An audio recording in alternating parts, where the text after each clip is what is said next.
Believe it or not, I'm actually pretty excited for the new Avengers game. I'm actually pretty excited for the new Avengers game. I'm actually pretty excited for the new Avengers game. I'm actually pretty excited for the new Avengers game. I'm actually pretty excited for the new Avengers game.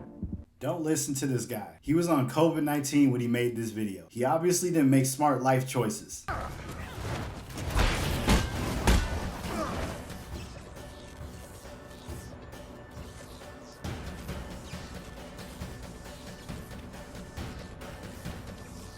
So I recently played the new Avengers game, developed by Crystal Dynamics and published by Square Enix, the same dudes who gave us the most recent Tomb Raider games and Deus Ex. People have been calling this game out ever since the first trailer release, calling it a discount MCU, saying it was going to be basic if not bad. It was going to be full of greedy business practices from the devs based on the announcements of microtransactions, and of course I sat there and thought, y'all are just hating, wait for the game to come out at least. Well, now it's out and I'm here having to eat those words. Marvel's Avengers is a bad game that could have easily been a good one. Square Enix released this game with so many problems, and only a few thousand of them have been fixed at the time of me reading this essay. Yes, a few thousand issues. I don't plan on making this video too long, because I've wasted enough time with this game as it is, and frankly it just doesn't deserve any more effort on my part. Getting the story out of the way, it peaks pretty early, but it's a decent peak. The premise is that the Avengers disband after the events of A-Day, which is basically like a fan festival or some bullshit for them. San Francisco is completely destroyed in the process, and a bunch of new metahumans called Inhumans begin to emerge as a result of these events, which gives way for the takeover of the Advanced Idea Mechanics, or AIM, a tech company that's supposedly looking for a way to cure Inhumans, but is secretly experimenting on them for their powers. Who would have guessed?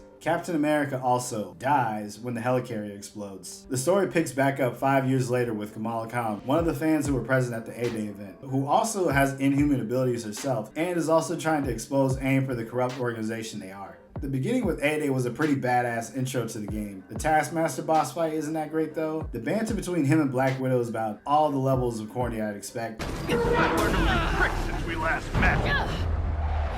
Oh yeah? Here's one. Oh, kicking your ass!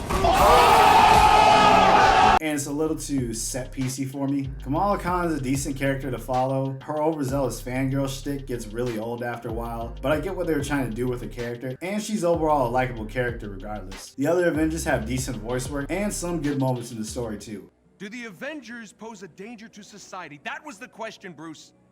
That was the question. Did you even check the science? Did you check It was a the heist, science? Bruce. No. We were outsmarted. The Terrigen reactor was unstable, and you knew that, and you still paraded it before the entire world. So what? We just give up? We didn't give up, Tony. We failed.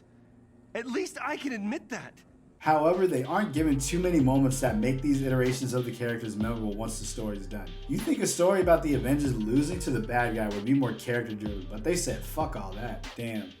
This is supposed to be the section where I'm praising this game, y'all. Playing as all the different Avengers except Hulk is pretty fun too. Every character has their own unique set of abilities that give them certain advantages and disadvantages in combat. Thor and Captain America are my personal favorites, with Iron Man and Ms. Marvel close behind. Thor's hammer Mjolnir works like Kratos' Leviathan axe. You can use it to pin people to the wall or the ground and just beat the shit out of them. Thor was the character I really wanted to play going into this game, and Crystal Dynamics did a really good job with this character. Just sucks that he's barely in the story. The graphics are also really nice, and there are some decent costumes in here. King Thor is the best Thor. That's all I'm gonna give this game though. Remember when I said the story peaks pretty early? Yeah, this game's story isn't good. The only thing it has to offer in terms of gameplay is some cool missions in the early hours of the game, and the unlocking of all the characters for the post game. Now for the story, imagine if the people who made the worst MCU movie, whatever that is for you, wrote a weird amalgamation of Avengers Age of Ultron, Endgame, and X-Men. That's what you get with this game's story. The premise of the Avengers losing to AIM basically is all just an excuse to set up the post-game multiplayer where you have to grind for loot at all the different yet very similar looking AIM facilities throughout the game. Tarleton's not one for architecture, is he? It never actually explores this world that AIM controls, nor does it do much with the Inhumans besides giving them their own base with the Anthill and having Ms. Marvel as the protagonist. It constantly mentions this resistance to AIM or whatever throughout the story, but the resistance or whatever is barely in the game. Every time they brought them up, I was just like, who cares? Like, seriously. There's one point in the story where Ms. Marvel gets herself captured trying to rescue some Inhumans. She does this because one Inhuman named Dante whines about his mother being imprisoned at an AIM facility and how the Avengers were no real help to them. She ends up getting rescued by Black Widow, which leads to a section where we get to play as her again. Once that's all said and done, we never get another cutscene with Dante, nor do we ever see him or his mom ever again. They really brought this dude in the game just to complain about the Avengers and to be an excuse to bring Black Widow back in the story. Ms. Marvel got herself captured for a dude that only showed up in one cutscene in the game. Top all this off with the fact that I previously forgot Dante's name and had to look it up for this video, and I'm left wondering why they didn't just come up with a better way to bring Tiny Dancer back onto the team. The story also doesn't even do much with the Avengers themselves. Everything is just an excuse to have Ms. Marvel bring them all back together so they can beat the bad guy at the end. Thor just casually walks into a fight in regular human clothes talking about him working for the mortals,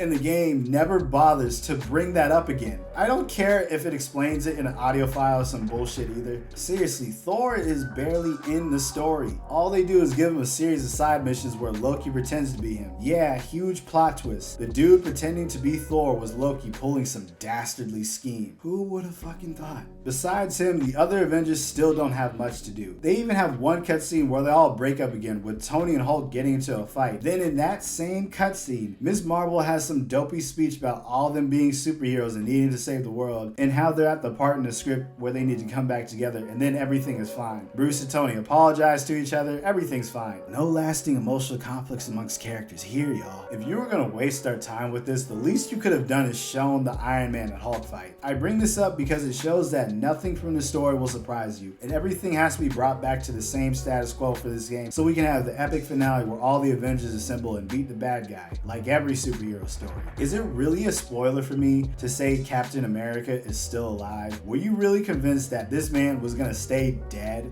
the entire game? I saw people calling this fake out from the first A-Day trailer. There is literally nothing to spoil about this story. A lot of the dialogue is corny as fuck too. In particular, this beginning scene with Kamala Khan and her bullies stand out. You really think that the Avengers read your little story? Get out of here. And the mob, and the press, and the whole world tell you to move. You plant yourself like a tree beside the river of truth, and you say no. You move. What? Who said that? A real fan would.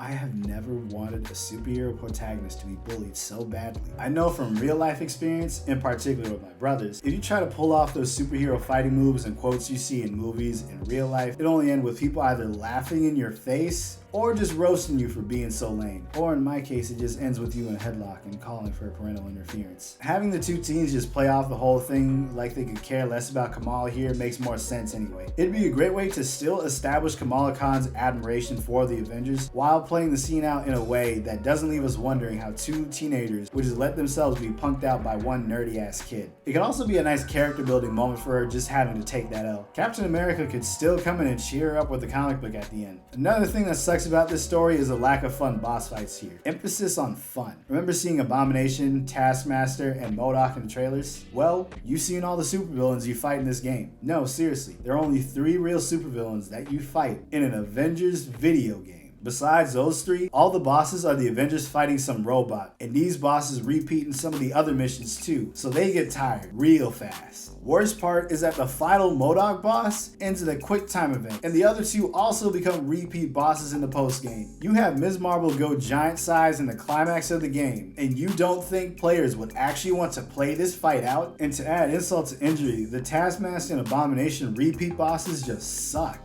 Look at this. He's bigger than Thor. How is he bigger than Thor? Once you played the first few missions, you've seen everything that this game has to offer. All the different places you explore look the same, especially all the aim facilities. All the footage I'm showing you is from a bunch of different missions I went on. I promise you. They all have the same layout with little to no variation. They all repeat the same puzzles and side activities of rescuing Inhumans or collecting loot since it's a loot-based game. There are also a few invisible walls, even for characters who can fly. Side note, I just want to apologize to my friend Isaiah.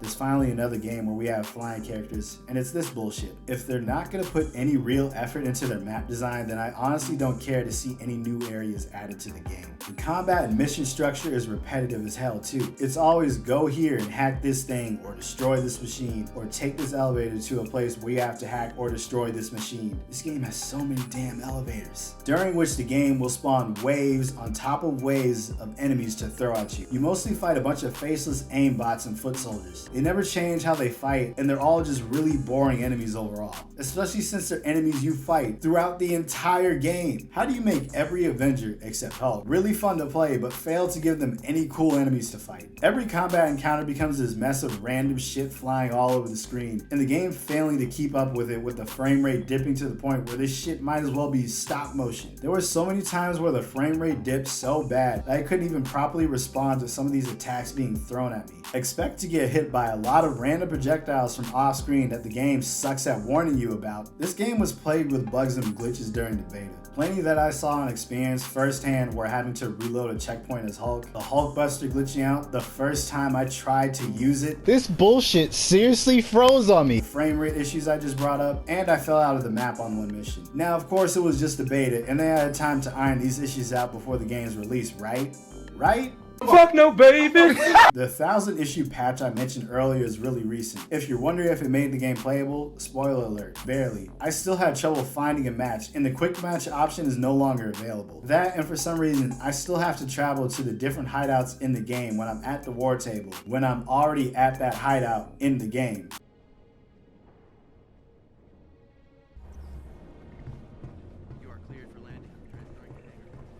So yeah, there are still plenty of technical issues to work through. Before this patch though, the state this game was released in was inexcusable. I ran into numerous glitches during my entire playthrough. Most of them were minor things like animations falling through poorly, audio cutting out, audio that wouldn't stop. You are a lifesaver. Seriously, you're the best. I'm over here. If you want to chat. You're the best. Seriously, you're the best. Seriously, you're the best. Seriously, you're the best. Seriously? All right. Subtitles that don't match actual dialogue, enemies becoming invincible, enemies falling through the map, Avengers falling through the map, 2 Hulks being in the Quinjet, and whatever was going on with Captain America's face before this last update. Seriously, this shit is horrifying. Every time I sat down to play this game, I would run into a new bug or glitch that would just take me out of the experience. It just goes to show that Crystal Dynamics didn't give a fuck about the state of the game because they knew people would still buy it and defend this bullshit. And I'm a part of the group that bought this. This game should have been delayed, but alas, Crystal Dynamics needed that quick buck. And don't give me any of the excuses like, well, they can just patch some of these issues later. No, I'm so sick of that. If I pay money for a game, then I want that game to at least work properly when it comes out. I don't want to wait weeks or months down the line for a game to be good. Why should I care so much about what it has to offer later if what it gives me at release sucks? Stop justifying this bullshit. I'm gonna end this video showing you guys something that honestly encouraged me to make this video, the microtransactions. I didn't think much of these initially since they said they were cosmetic only, but after actually playing it, I can't let this shit go. Imagine, if you will, that you're playing this game as the big time Marvel fan that you are. You unlock all the characters, finish the story mode, and you end up getting tired of the selection of suits currently at your disposal. So you want to get a new one. Purchasing new suits, emotes, and takedown animations with the in-game currency requires you to get these green circular discs called heroic credits. It's one of way too many currencies and supplies already packed in this game. I only had like 400 or 500 by the time I finished the story, so I didn't have enough to buy some of these new costumes. How can you get more of this currency in this situation without having to grind hours upon hours for it? Simple. Cough up some real money. You guys see that some of these suits cost up to 1,400 credits, right? 2,000 heroic credits cost $20. Yes, $20. Crystal Dynamics, with their whole fucking chest, is asking you to pay damn near $15 for one costume. If that's not bold, I don't know what is. Who the hell is actually gonna buy this? Most of these suits aren't even that good. It's not just the costumes too. There are emotes and takedowns that cost 1,200 credits. That's $12. Are you serious right now? Y'all are bold enough to charge this much for cosmetics, yet have the nerve to say that they don't matter? Who the hell is actually stupid enough to pay for any of this? How are you gonna charge this much for cosmetics in a game that doesn't even work when it's released? For the same amount of money or somewhat close to the amount that this game charges you for one of these suits, you can buy the following games on the PlayStation Store: God of War, Batman Return to Arkham, Uncharted 4, Grand Theft Auto 5, Gran Turismo Spec 2, Assassin's Creed Odyssey, Assassin's Creed Origins, Sleeping Dogs, Rise of the Tomb Raider, Destiny 2, BioShock The Collection, Tom Clancy's Rainbow Six Siege, Battlefield 5, Deus Ex Mankind Divided, For Honor, Middle-earth: Shadow of War, plenty of old Resident Evil games, and both Watch Dogs games. Tell me, what sounds like a better investment to you guys? Buying cosmetics for a broken, repetitive, and cash-grabbing mess of a game, or any of the various games that I mentioned? I'm gonna let you decide. If anyone watching this had the slightest thought of buying the new Avengers game, please do yourself a favor and just get this a year or two later when it's like $20 or less on the PlayStation Store. Hopefully at that point it'll be in a state that's playable. As it is right now though, this game is just not worth your time or money. That's all I wanted to say for this game now. I might make videos on some of the other characters that come out just for the fun of it, but I just hope that Square Enix can at least learn from this and try their best to fix this game in the future. I also just need devs to stop releasing broken games. I promise you, players can wait another few months on a game to come out. Hell, we prefer that at this point. That's all for this video. Let me know your thoughts, positive or negative, in the comment section down below. And don't forget to like this video and subscribe. My name is Tassan Young and I'm out. Be easy out there.